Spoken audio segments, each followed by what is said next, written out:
Hello and welcome. Thank you so much for showing up. Muchas gracias. I will speak English today.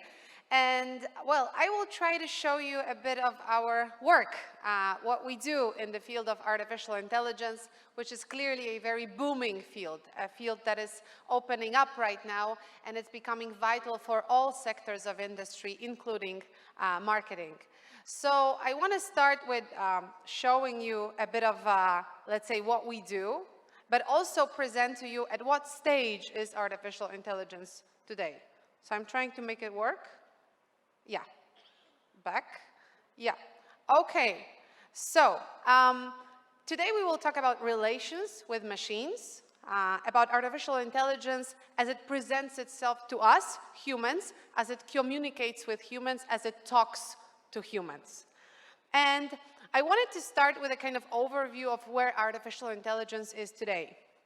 I've been working in this field for quite a while. I've published some books on wearable technologies, sensors, artificial intelligence. There's one book coming up at MIT Press, and it's going to also tackle the fact that we interact together online, but we also interact with machines online, not only with other human beings, and that's called collaborative society.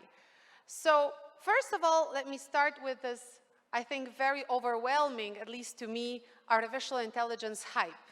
I have to tell you that when I started working in this field, I started writing my PhD about chatbots, so those little pieces of software that can talk to humans in natural language, like Spanish, like English, like Polish. I myself am Polish.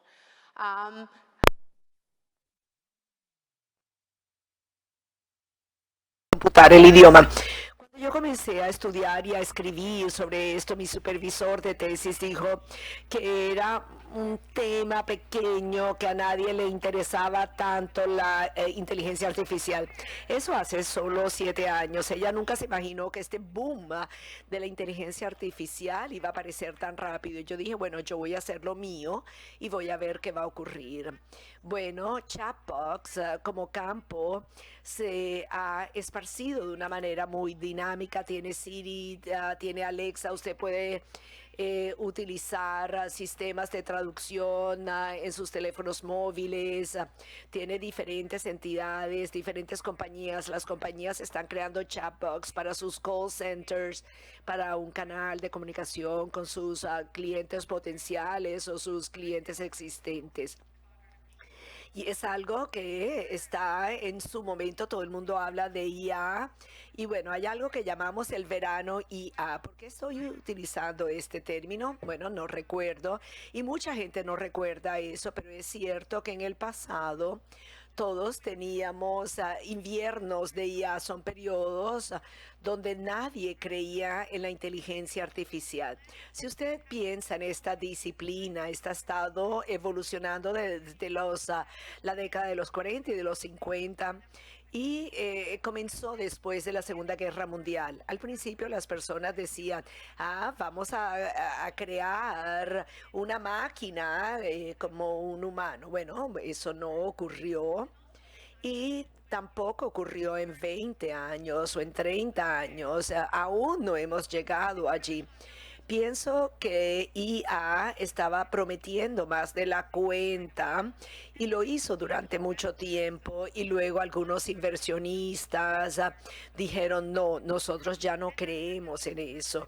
Y eso ocurrió por primera vez en la década de los 70. Pero luego alguien dijo, bueno, no vamos a crear una máquina grande como un ser humano, pero podemos crear algo pequeño, algo que se puede aplicar, algunos inventos inspirados en la biología. Y dijeron, bueno, vamos a volver a creer en IA y podemos financiar proyectos de IA. Luego llegó otro invierno entre la década de los 80 y la década de los 90. Y más o menos a mediados de los 90, luego el boom boom del Internet. Entonces, también hubo un resurgimiento en hardware, en software, nuevas técnicas para usar los datos. Y el hecho de que ha llegado Big Data, hoy tenemos IA que se ha estado desarrollando sin interrupciones durante las últimas 2 a 3 décadas. Y estamos en un verano muy profundo en IA. Estamos en el momento en que IA, gracias al poder de la computación, gracias al nuevo hardware o software, se puede desarrollar bien. Pero tenemos que tener ciertos puntos en cuenta. Algunas personas en el campo de IA piensan en el siguiente invierno. El invierno siempre llega como en la serie, en la Game of Thrones. Y dijimos, bueno, no vamos a poder entregar ciertas cosas. Tenemos metodologías limitadas. También deep learning. Bueno, a lo mejor después de hardware tenemos que pensar en el hardware biológico, que es algo que no tenemos. O sea que esto puede representar algunas limitaciones para el futuro. IA es grande cuando pensamos en la geopolítica. Usted puede ver eso cuando vemos tensiones debido a IA, tensiones entre Estados Unidos y China. China tiene su propia manera de desarrollar los sistemas con base en IA, tiene otro concepto sobre privacidad, sobre cómo manejar los datos. En Europa y en los Estados Unidos esto es diferente. Hay ciertas limitaciones como las éticas que no existen en China, pero todo el mundo se está acelerando para convertirse en el pionero de la inteligencia artificial o IA. Así que esto muestra lo importante que es para todas estas disciplinas. Estoy más al tanto de lo que está ocurriendo en Europa y veo la cantidad de compañías que están construyendo su propia estrategia en IA, y esta se va a convertir en su política principal porque están avanzando las ventajas tecnológicas y debido a eso piensan que lo principal es IA. Bueno, ¿qué hay por hacer? IA está compuesto de diferentes cosas. Si yo le pregunto de qué trata la inteligencia artificial, usted puede decir robótica, automatización, procesamiento de idiomas, pero también la visión de la máquina, lo que lo que permite, lo que permiten los carros autónomos. Entonces, estas son cosas que están debajo de la sombrilla de IA. Pero en el centro de todo esto, lo que es importante es Machine Learning. Esta es una metodología para trabajar con grandes volúmenes de datos. Tiene grupos de algoritmos que permiten trabajar con grandes cantidades de datos y que nos producen unos resultados. Hemos visto desarrollos en Machine Learning a través de muchas disciplinas. En esta diapositiva pueden ver 3 categorías básicas. Una es el aprendizaje supervisado, que está compuesto de 2 disciplinas, uno es regresión y el otro es clasificación. Cuando pensamos en los ejemplos básicos sobre cómo funciona la clasificación, digamos que usted va a viajar al exterior y bloquean su tarjeta de crédito. Eso es algo que me ocurre con mucha frecuencia. Esto quiere decir que ningún humano estuvo mirando la tarjeta y decidió bloquearlo. Sencillamente fue un algoritmo que vio que estoy utilizando la tarjeta de crédito en unas circunstancias diferentes, en un país diferente, que no es donde la uso regularmente, y como no es lo típico, entonces hay que bloquearla. Ahí está trabajando la clasificación. La regresión se usa todos los días para los pronósticos del clima. Cuando usted piensa en otra subdisciplina de Machine Learning, que es el aprendizaje no supervisado, ahí tenemos muchas metodologías, pero pienso que una de las más importantes es clustering. Yo me imagino que muchos aquí usan Netflix, y si lo hacen se dan cuenta que usted no es el único que está viendo, sino que el sistema o IA implementado por Netflix también lo está viendo a usted mientras usted ve la película. Eso lo mira usted para construir sistemas de recomendación. Esto se basa en lo que llamamos clustering, cuando usted está mirando o cuando usted deja de mirar algo, cuando usted quiere mirar algo diferente. Entonces el sistema está constantemente recolectando los datos sobre la preferencia para establecer un sistema de recomendación para usted o para personas que son similares a ustedes. Eso se da todo el tiempo. Cuando pensamos en Netflix dentro de este contexto, fue una compañía que decidió crear su modelo principal alrededor de la inteligencia artificial y de verdad en ese sentido es muy innovador. Pero esa no es la única compañía que hace esto. Amazon también usa los sistemas de recomendación cuando usted hace las compras a través de Amazon. O sea, y también hay otros negocios minoristas que usan esto, que se basan en clustering o en el aprendizaje no supervisado. Entonces, la diferencia es que una de ellas está más orientada hacia los seres humanos y que ellos supervisan. Y ese es el aprendizaje supervisado. El no supervisado, usted puede meter datos como desordenados, como que hacen ruido. Entonces, esto es algo como más autónomo. En la parte inferior está el círculo naranja y ese es el aprendizaje reforzado. Este es un nuevo método en Machine Learning que está inspirado por la biología. Cuando usted piensa en esto, es como que aprenden como aprenden los humanos. Aquí dependemos del castigo y del premio. Es fuerte, pero así es. Y el sistema es recompensado por algunos patrones y es castigado, entre comillas, si no funciona bien. Entonces, cuando pensamos aquí en ejemplos, algunos conocen Boston Dynamics, que es una compañía que produce esas máquinas grandes que parecen como vacas. O sea, hay una que es como una vaca y otro es como un perro. Estos sistemas están construidos alrededor del aprendizaje de refuerzo. Esto quiere decir que aprenden a través de ejemplos, aprenden con el tiempo. En un momento no conocen nada sobre el mundo, pero con el tiempo ganan experiencia y se pueden adaptar mucho mejor a los ambientes externos. Entonces son un poco como los seres humanos en ese sentido. Esta metodología se usa también para los juegos, cuando piensan los sistemas producidos por DeepMind, Google, que están ganando en el juego tradicional chino de Go. Esto se basa en el aprendizaje reforzado. Esto es un sistema preparado de manera creativa por IA y es en un juego Dota que se ha convertido en un ganador o por lo menos en un jugador profesional. Esta es la nueva metodología, requiere gran cantidad de datos. Estos son sistemas que se quieren comer todos los datos. Creo que la metodología más espectacular sobre cómo las máquinas pueden hacer mejor sus tareas. Yo creo que esta es la más prometedora. Es un poco problemático porque usted no sabe qué hay adentro. Es como una caja negra. Ni siquiera los ingenieros saben cómo. Tiene sus truquitos, pero también es una metodología que le da resultados muy exitosos cuando las máquinas ganan a los humanos. Cuando pensamos en la aplicación de la inteligencia artificial o IA, vemos que hay muchas aplicaciones donde se usa IA, más que todo para resolver algunos problemas tecnológicos, problemas que se relacionan a la corriente de información en la compañía.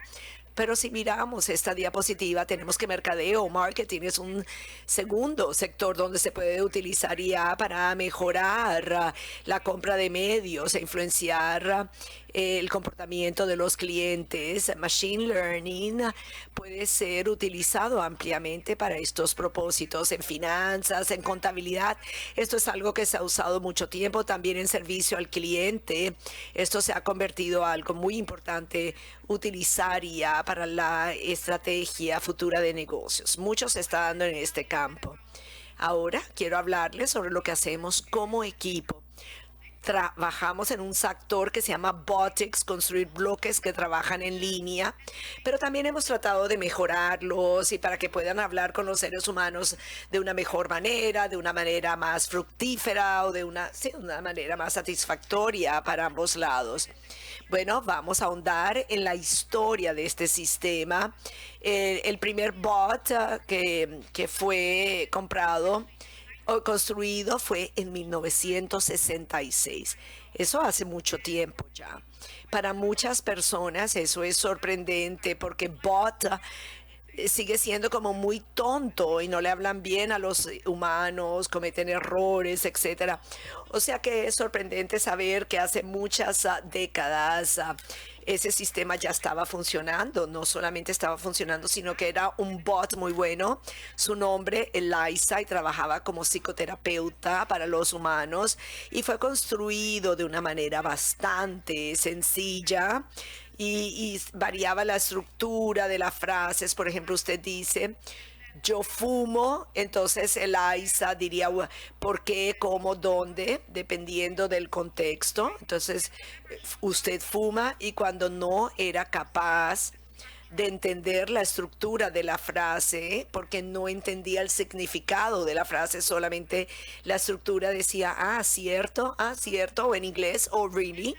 Entonces hizo que funcionara porque el sistema le hablaba a los humanos sobre sus problemas. La persona que lo creó, el señor Baum, al principio estaba seguro de que eso no iba a funcionar y su objetivo era decir, bueno, yo voy a diseñar ese bot, va a hablar para humanos, pero los humanos no lo van a aceptar como psicólogo, como psiquiatra, como psicoterapeuta. Pero de hecho, los seres humanos decidieron aceptarlo.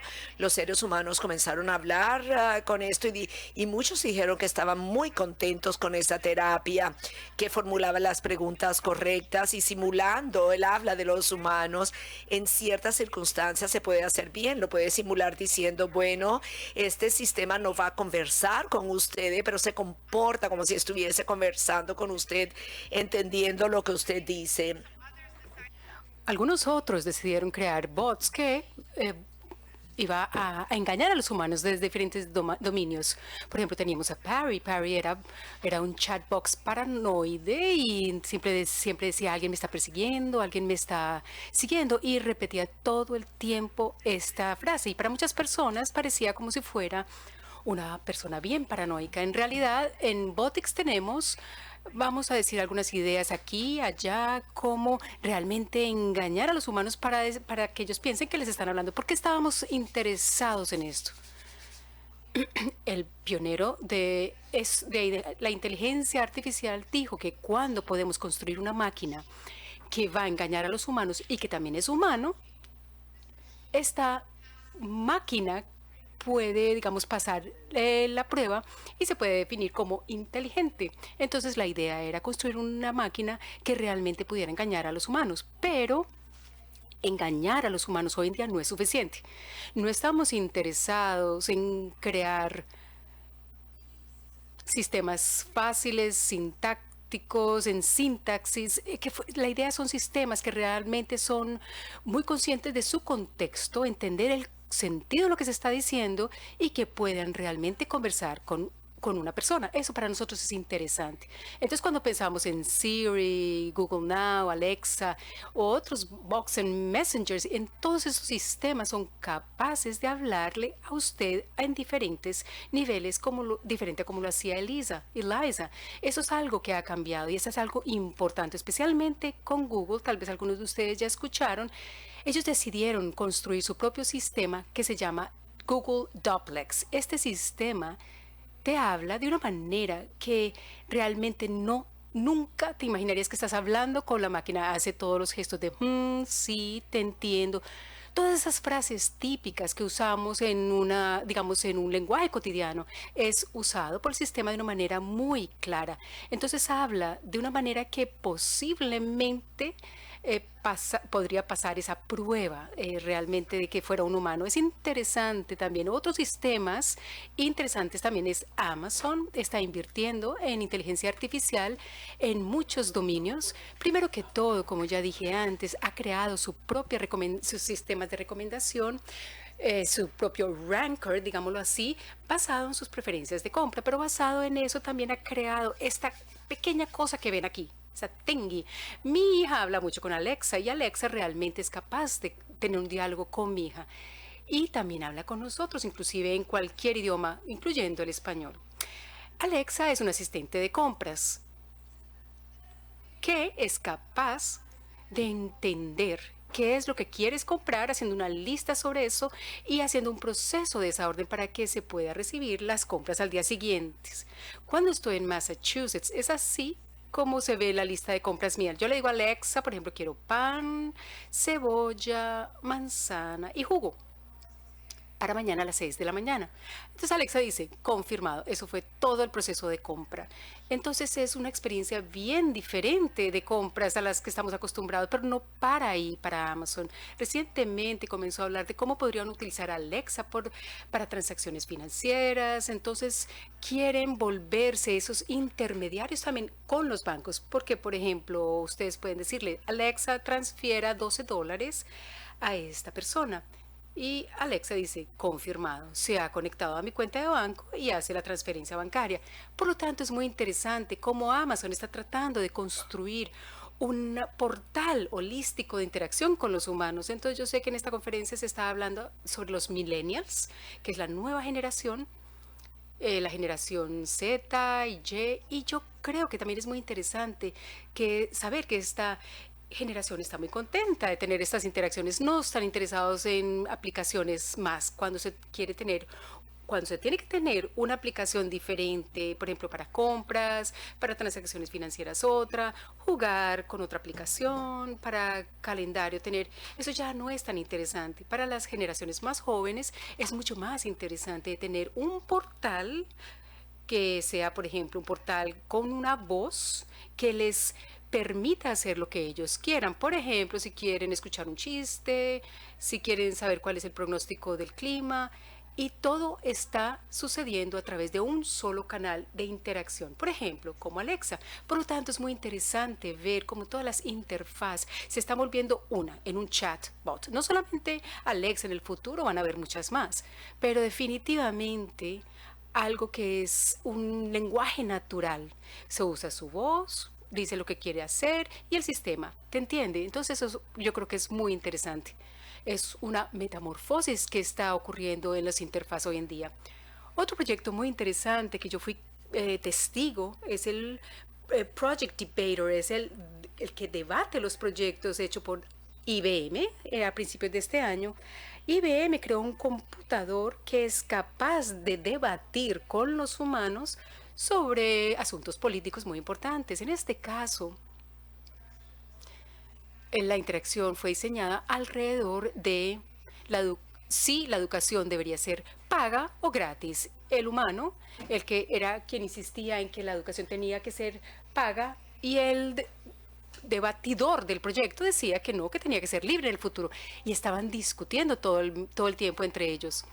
Al final de esta discusión, las personas que estaban ahí, testigos del proyecto, les decían, por ejemplo, les preguntaban quién fue mejor, quién ganó, y la mayoría decía que el humano fue mejor, porque era más persuasivo, pero por el otro lado, el Project Debater les dio más información sobre sus propios argumentos, presentaba más datos más sólidos en tiempo real, y aprendieron mucho más del sistema comparado con lo que aprendieron del ser humano. Yo creo que es interesante, pero no es solamente un ejemplo de cómo los humanos y las máquinas tienen que competir entre ellos, pero sí cómo puede haber una sinergia y cómo trabajar juntos, porque uno es bueno para recuperar información y el otro es mejor al presentarla. Entonces eso fue muy interesante ver cómo podría funcionar en el futuro. Este sistema también fue interesante porque todo el conocimiento que tiene sobre el mundo está siendo alimentado por los humanos, que se llama crowdsourcing. Entonces, que los humanos piensan sobre vacunas, política, y entonces el sistema recolecta toda esa información para construir su propio conocimiento del mundo. O sea, el conocimiento proviene de nosotros, esencialmente. Otro ejemplo muy interesante es un sistema que puede generar informes y que también puede escribir artículos. En este caso, por ejemplo, para Forbes, el sistema se llama Narrative Science, ciencia narrativa. No solamente va a recolectar información en línea de lo que sucede, sino que va a escribir una historia, o sea, cuenta historias, que es inteligencia artificial. Este es otro ejemplo de cómo la inteligencia artificial pasa de procesos simples a algo más complejos, porque realmente tener una narrativa, es muchísimo más allá que simplemente recopilar una información y copiarla. Y es la manera como la inteligencia ha cambiado este proceso por los nuevos métodos en los procesos de machine learning. Estos dos ya mencioné que es Google Duplex, es un sistema muy interesante que puede conversar con usted como un humano utilizando voz, voz femenina, masculina y hablarle sobre, por ejemplo, cosas cotidianas que se tiene que hacer, pero también hay otro sistema que se llama OpenAI. Eso es, o sea, ese sistema es generador de texto. Puede terminar virtualmente cualquier frase que el ser humano ha empezado. Entonces puede escribir cualquier cosa y al mismo tiempo recientemente se fue cancelado del uso público porque muchas personas dijeron, bueno, si puede generar cualquier tipo de historia sobre lo que sea, incluyendo un artículo ilegal científico, entonces potencialmente es peligroso, por lo tanto no se puede usar. Algunos investigadores pueden usarlo, nosotros hemos aplicado para poderlo usar y aún estamos esperando la aprobación. Es interesante, pero realmente éticamente es un problema. Es un sistema que puede escribir un artículo científico que sea engañoso, por ejemplo. Yo creo que este es la parte más interesante y es el sistema. Aún sabemos poco de eso porque todavía es muy secreto. Es Theory of Mind Network, la red de la mente teórica. Esto es creado por un filósofo y me acuerdo en clase tuvimos muchas discusiones sobre la teoría de la mente y hubo una creencia de que para poder comunicarnos con nosotros teníamos que tener una teoría general de la mente. O sea, sentir que la otra persona tiene emociones, que tiene intenciones, mientras que está ocurriendo la interacción. Para nosotros fue simplemente un concepto filosófico. Yo nunca pensé que algo así pudiera convertirse en algo que alguien va a hacer como un ingeniero. Sí, por ejemplo, es decir, vamos a construir una red que pueda tener una teoría, theory of mind, mente teórica, pero realmente en este momento en Londres se está tratando de construir en Londres un sistema que tenga la teoría de la mente de las otras personas y que pueda leer otras cosas aparte de lo que usted está diciendo. Entonces, más allá del contenido de lo que ustedes han dicho, también se tiene la voz, cómo se hizo, también hay una intención de lo que se está planteando, está relacionado con algunas cosas anteriores. Y el sistema está tratando de recolectar toda esa información para poder entender muy bien lo que usted quiere decir. Yo creo que este sistema nos va a llevar a una dimensión completamente diferente a la interacción con las máquinas, aunque no puede tener conciencia. No va a ser una máquina consciente, simplemente habla con los seres humanos a otro nivel. Lo que yo dije aquí, lo que los mostré en la parte de Botics, es que nosotros ya tenemos sistemas que no son solamente procesadores de idioma, del lenguaje, procesando la gramática, reglas. Tenemos sistemas que están procesando el contexto de la interacción. Ese es el gran cambio. Cuando pensamos en Google Duplex, hasta cierto punto, cuando también pensamos en Alexa, por ejemplo, o TomNet, tenemos sistemas que han sido construidos, que se pueden adaptar al ambiente. Por lo tanto, van a incluir en ese proceso de la información cómo le responden. No solamente como lo dijo, sino las circunstancias, la ubicación, si se lo dijo a una tercera persona o directamente a la máquina, si estaba bravo cuando le habló a la máquina. Y esos son realmente sistemas conscientes del contexto. Es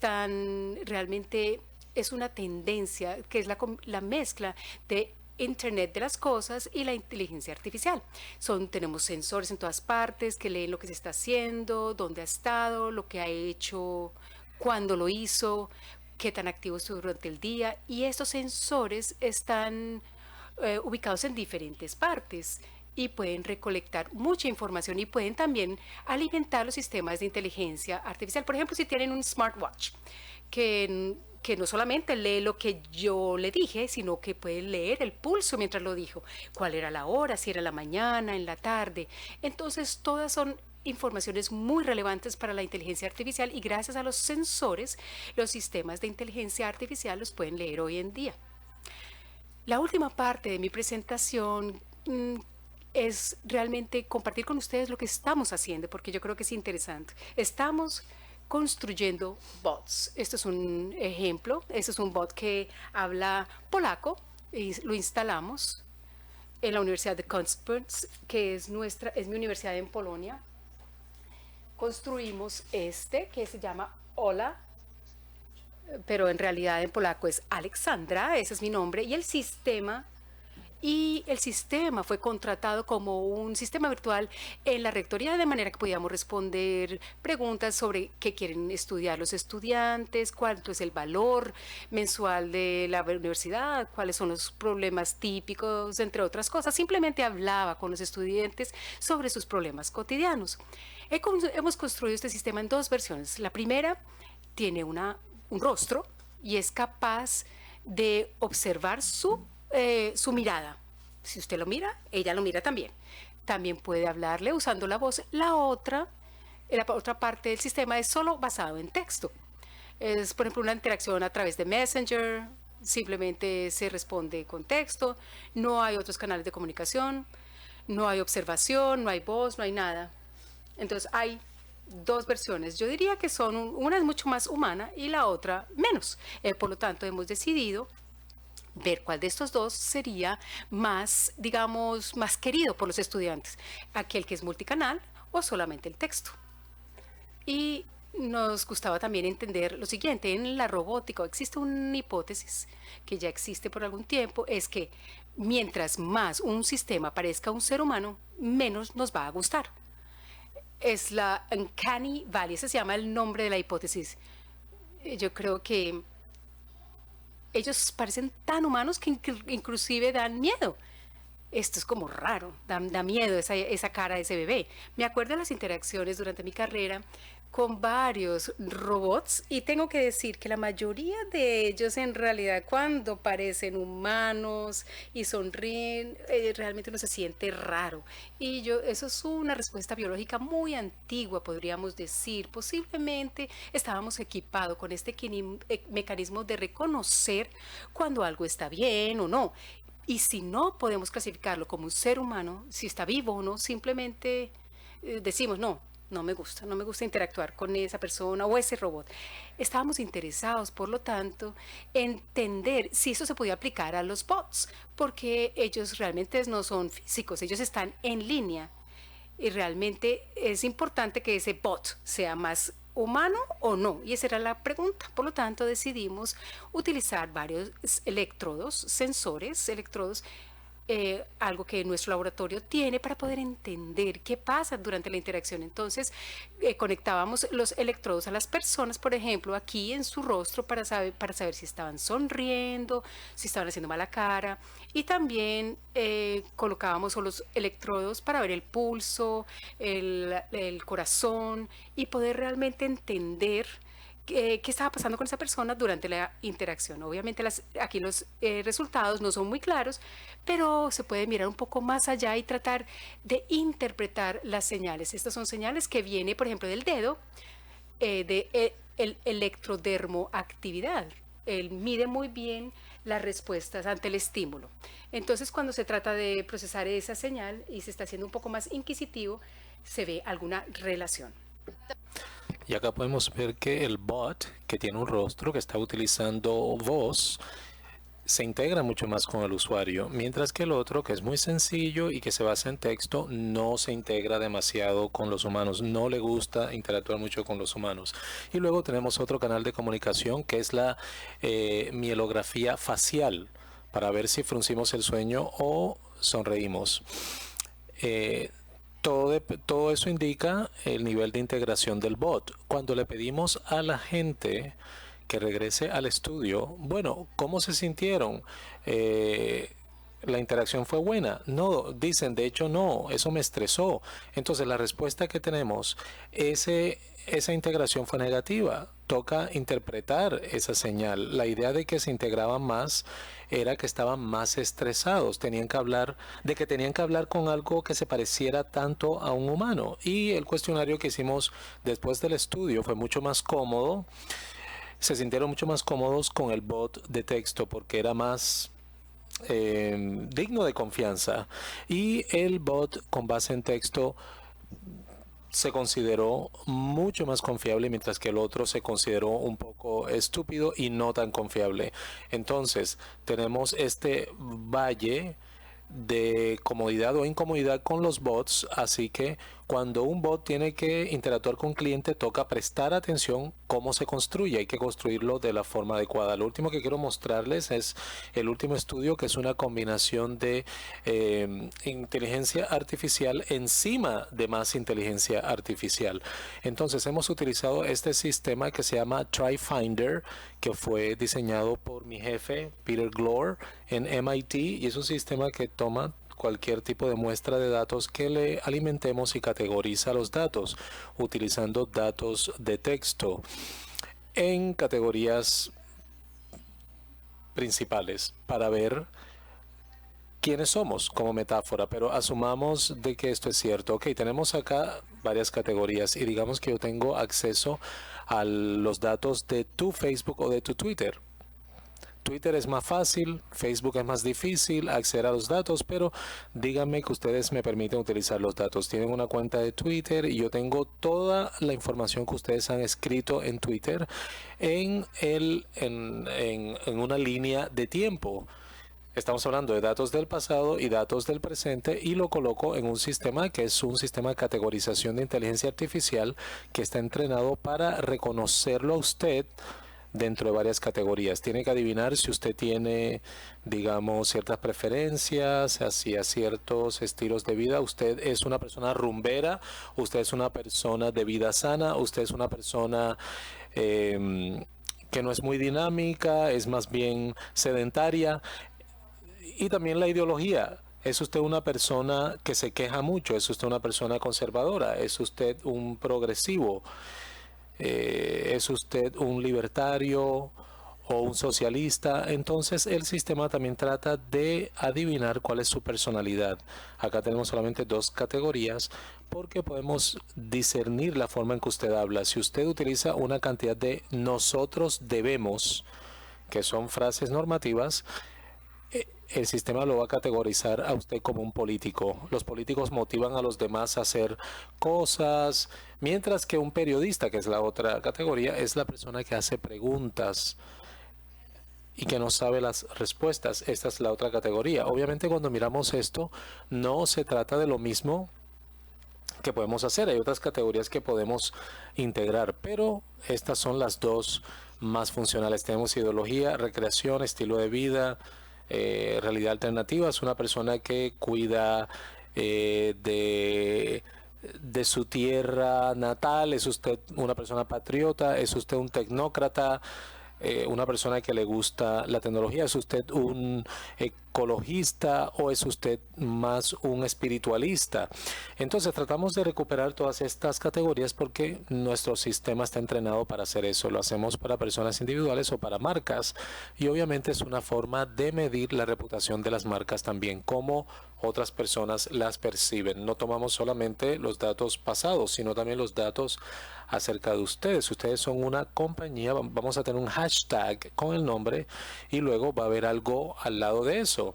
Por ejemplo, tus zapatos son muy chéveres o no son muy chéveres. Tomamos también eso en consideración y también medimos tu reputación, cómo la gente te percibe como una compañía más conservadora o una compañía más bien progresiva y extrovertida.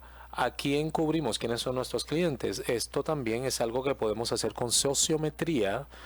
Y no es lo único que podemos utilizar, hay otros sistemas. Pero ¿por qué decidimos hacer esto? Y a propósito, acá tenemos una ejemplificación de cómo Adidas es percibido por los usuarios de Twitter. Tenemos acá todas las categorías. Es más un periodista que un político en términos de realidades alternativas. Es más espiritualista, es más ecólogo que un patriota en términos de ideología. Interesante ver que la compañía es percibida como patriótica y conservadora, y luego en cuanto a otras categorías y con respecto a recreación, obviamente es el tipo de compañía que es una compañía de deportes. Entonces podemos hacer eso, como lo dije, también para personas, para individuos, pero también para bots. Este bot que yo creé, que yo les mostré para Kominsky University, habló con mis estudiantes por todo un año. Todo el tiempo, hablaba con ellos todo el tiempo. Y sabía todo al respecto del mundo con base en lo que decían los estudiantes, y también palabras feas, palabras malas, porque mis estudiantes también le enseñaron a decir palabras fuertes y que me tocó borrar, y tuvimos idea más o menos de cómo los estudiantes perciben la universidad, porque obviamente le decían todo al chatbot. Entonces decidimos ver si nuestro chatbot tenía ideas, ideologías, si se podía categorizar, y de hecho sí se puede. Es más periodista que político en términos de realidad alternativa, es un ecólogo, es una persona muy orientada al medio ambiente. Aparentemente la mayoría de los estudiantes son así porque reflejaba la ideología de los estudiantes. Es más espiritualista y un nerdo. Y la parte más interesante es que el chatbot siempre cambia de parecer. Cuando hablamos de interacciones humanas en línea, va a utilizar la misma herramienta para rastrear eso. Y siempre va a ser igual todo el tiempo, siempre las mismas ideas, siempre los mismos valores. Y cuando yo hablo con alguien, la persona A, la persona B, no importa, yo todavía voy a ser igual, probablemente voy a representar las mismas ideas políticas, la misma agenda, etcétera. Pero con el chatbot es diferente. Los chatbots hablan como el cliente. Entonces, cada vez que el cliente es un liberal, el chatbot es liberal. Si el cliente es republicano, el sistema también se vuelve republicano. Y es sumamente interesante cómo los chatbots tratan de seguir al usuario. Esto se relaciona al hecho de que tienen ciertas deficiencias tecnológicas. Por ejemplo, no recuerdan las interacciones anteriores y no tienen una visión sólida del mundo, pero también pueden ser una amenaza para las compañías, porque cuando hablamos de una compañía que está manufacturando artículos deportivos y tenemos un cliente que odia los deportes, el cliente va a decir: los deportes los odio, los artículos de deporte los odio, pero el chatbot va a decir lo mismo, y eso no es bueno para una compañía que acaba de construir ese chatbot para que lo represente ante los clientes. Así que es un descubrimiento interesante que hicimos y lo publicamos en una revista que se llama In Bot We Trust. Y es interesante que la inteligencia artificial no es humana, puede cambiar mucho, y podemos tener una forma de construir ciertos sistemas que donde se puedan evitar ese tipo de cosas, pero toca hacer muchos esfuerzos tecnológicos para que así sea. Lo que nosotros hemos podido recabar en términos de focalizar clientes y sus preferencias, ser interactivos y todo eso con los chatbots, hay varias cosas que debemos tener en cuenta. El chatbot debe tener experticia en el campo, debe saber de qué está hablando. No puede ser un chatbot bobo que no sepa sobre la empresa. Tiene que sentirse seguro para el usuario. Hubo un artículo interesante. Ok, Alexa es confiable ante ciertas personas, y básicamente Alexa graba las conversaciones. Se trata de antropomorfismo. No podemos construir un sistema que sea demasiado humano porque va a asustar a los usuarios. Entonces, estas son dimensiones importantes que debemos tener en cuenta, pero también hay nuevas dimensiones. La transparencia. Los chatbots nunca deben fingir ser humanos. Si le preguntamos a un chatbot si es un chatbot, él debe decir: sí, soy una máquina, no soy humano. He visto varios casos de chatbots muy buenos que pueden sintetizar muy bien el lenguaje, que fingen ser humanos, y cuando les preguntamos: ¿usted es humano?, dicen: yo soy humano, y eso es malo y es ilegal además, así que no debe estar sucediendo. Ok, la integridad, el hecho de que el sistema no pueda cambiar todo el tiempo, que no pueda amar algo, odiarlo algo en un solo minuto de conversación, es algo que también debemos tener en cuenta. Y también la parte de control. debemos tener la capacidad de apagar el chatbot cuando toca apagarlo y debe ser fácil. No todo el tiempo no tenemos por qué hablar con una máquina. Podríamos cambiar a un humano, a un ser humano si el humano está presente. Hay muchas soluciones híbridas donde tenemos al principio un chatbot, pero después se le pasa la voz a un humano para proseguir con la conversación y eso también importa.